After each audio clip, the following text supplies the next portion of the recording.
in the breads. No breads? George and Jeff talk to Leonard.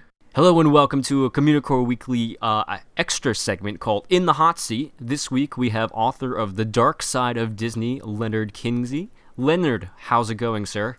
Hey guys, going all right? Glad to be here. We're going to be talking about drinking around the world today in Epcot, which Leonard has some experience in. George, have you ever drank around the world before? Yes, I have. Never made it too far because my kids were in tow and they don't like seeing daddy drunk. Did they have any? No. Just apple juice and other things. So it was dragging around that half yard. I'm sure your wife really enjoyed that one. Yes. Oh gosh, she wasn't there that day. She can't watch this video. So okay, never mind. Anyway, so Leonard, you've partaken around the world then? I've done it numerous times. Most of the time not successfully, but I think I finally got it down. So yeah. What is your system for drinking around the world, if you have one? Well, I always start at Mexico. I'm not sure why, but I think that's just the standard thing you do is start at Mexico as opposed to Canada. It's too cold in Canada to start drinking. Yes. And it's also too crappy in Canada. There's not really a wide selection of booze there to really get you in the mood for continuing on. You've got Moosehead or you've got like apple wine. And not really good starter drinks. Well, no, but by the end of the night you just don't care. You don't care. Yeah. And you're ready at that point in time to actually watch Martin Short. Yeah, well, I don't know about that, but... Oh, okay. George, I'm not that drunk, okay? Right. So I think the main obstacles to drinking around the world successfully are A, getting full, or B, getting too drunk. Or C, running out of money. Oh, yeah, that's actually a pretty big deal, too. So as far as the getting full, I would highly recommend not getting more than 2 beers on the whole trip around, because beers are just going to fill you up. It's a lot of liquid, it's a lot of carbonation. You're going to feel full. You're not going to have another drink after that. So obviously the prime spots to get beer are the UK, right, and Germany. I mean, that's where you're going to get the good beers. Those so are the best beers. Yeah, exactly. Only get beers there. If you have to get beer. And the other thing that's going to fill you up is getting stuff that's too sweet. And there's a lot of sweet drinks all around. The Grey Goose slushy is really sweet. Plum wine's really sweet. It's really best if you can get something small that still has the alcohol content, like, for example, the Aquavit shot in Norway. Very small, but packs a punch. Glass of champagne, dry champagne in Italy or France. So these are the kind of things you want to think about so you don't get full up with a lot of liquid or a lot of sweetness or a lot of carbonation. So George shouldn't have that really fruity margarita in Mexico when we start, is what you're saying. Don't get the really fruity one. Get the authentic one that's very small and has, a minimal amount of sugar. It's actually got real juice in it and has a large amount of booze. That's the way to do it. And La Cava is really good about that. They have authentic margaritas. You go outside, you get those big, huge slushy ones. That's not what you want to do. Well, that's good advice then. Okay, scratch the fruity one. We always hear rumors about trying to eat as well while you're drinking around the world. Yeah. What are your thoughts on that? I mean, you want to get some stuff to soak up the booze. Mm-hmm. Obviously, you get a pretzel in Germany. That's perfect, right? You get a salty pretzel. Mm-hmm. That's going to soak it up. But other than that, you don't need a whole lot. You don't want anything really thick, or you want a lot of bread type of product. You get a baguette at the boulangerie in France. But I don't think you really need it because, and this goes to my second point, is the getting too drunk part. And I specifically on this recent trip was videotaping it and wanted to document an entire trip around that was semi-coherent and that gave good tips. And I searched on YouTube for similar things, and there were none, because by the time people get to, Morocco, they're blasted to the wind. Yeah, and they're not making any sense. And then they don't usually ever get to Canada. So I would highly recommend that you, at least for the first half of the trip, split your drink with someone. And I know that's like blasphemy, but seriously, just get a taste of what each country has to offer. You're not there to get totally wasted the first 4 countries in. You're there to taste what each country has to offer and the different the different liqueurs and tastes that are available to you. So split a drink. And I think that kind of speaks in a way to the Food and Wine Festival, how they have the different wines around the world as well, and nobody's downing entire glasses of wine as they're going from country to country getting blasted, or taking little sips and little bits and sharing them with people. So it's the same type of advice pretty much. And there's actually some exercise. Walking from pavilion to pavilion, you can, well, I guess you don't want to walk too briskly. No.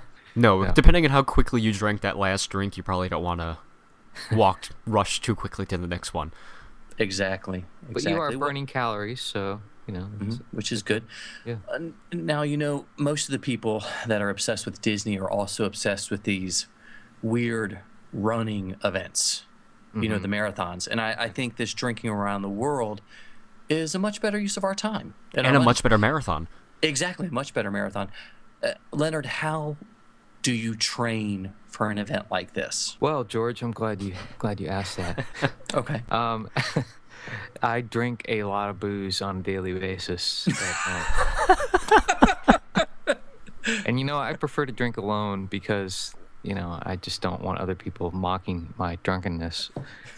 Speaking of drinking alone, I mean, my problem with Epcot is there's no hallways for me to kind of lay down in after 1 or 2 drinks. So I might have a bit of an issue. I may need, I guess, what are they called? Segways that they have? Oh, sure. I need a Segway. That'd be fun. You mean drunken Segway. like a way of getting between one segment to another? Yes, George. That's exactly what I mean. Oh, okay. I'm sorry, I missed that part. Were you using that as a segue into some other segment? No, I was thinking about the bathrooms. Oh, bathrooms. Okay. Because that's a good was, segue. That was the next question was, we love bathrooms at Communicore Weekly and didn't know once you break the seal. Yeah. Do you have a specific one? A lot of time. Yes. Yeah, is there a favorite bathroom of yours to, I guess, begin your bathroom tour of the world while drinking around the world?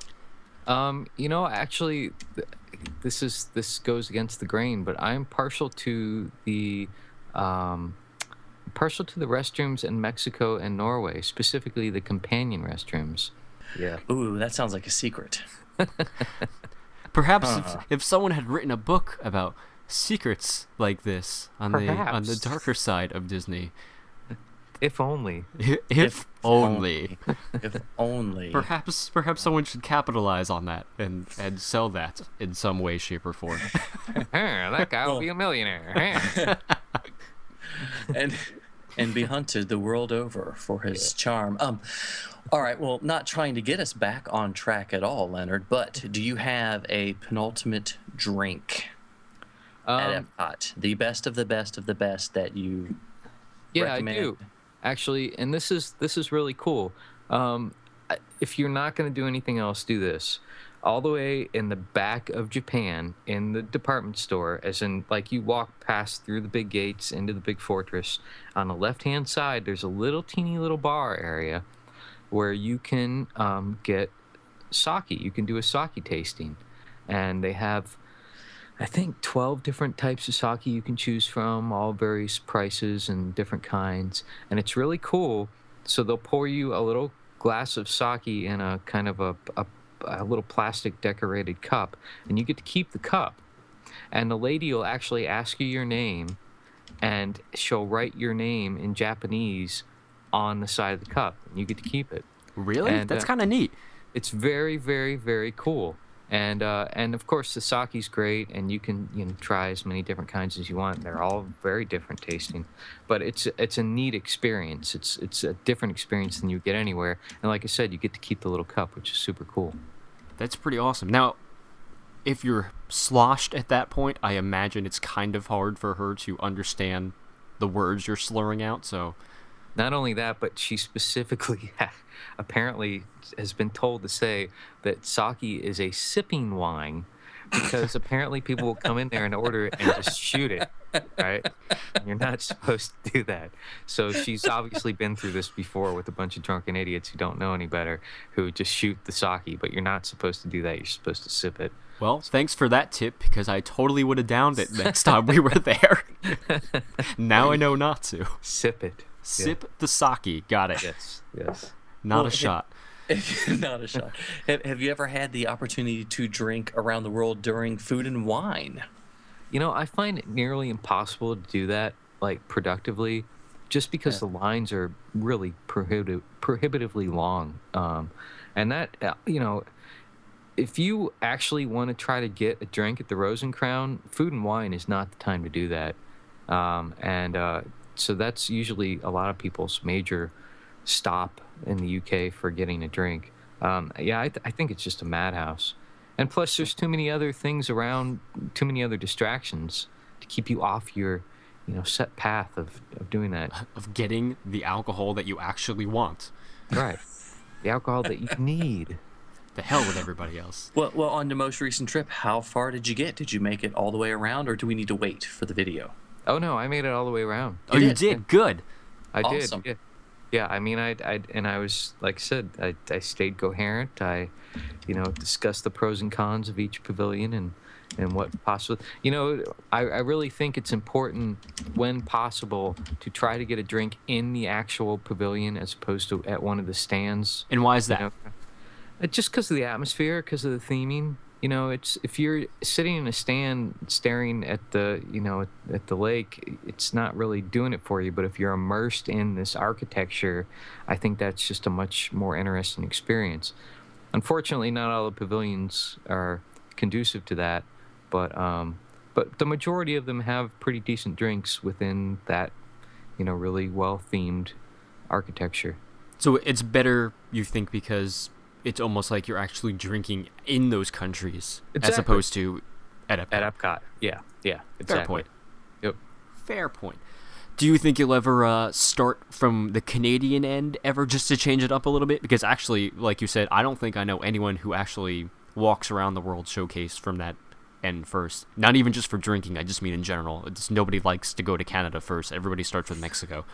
Yeah, I can't see it happening.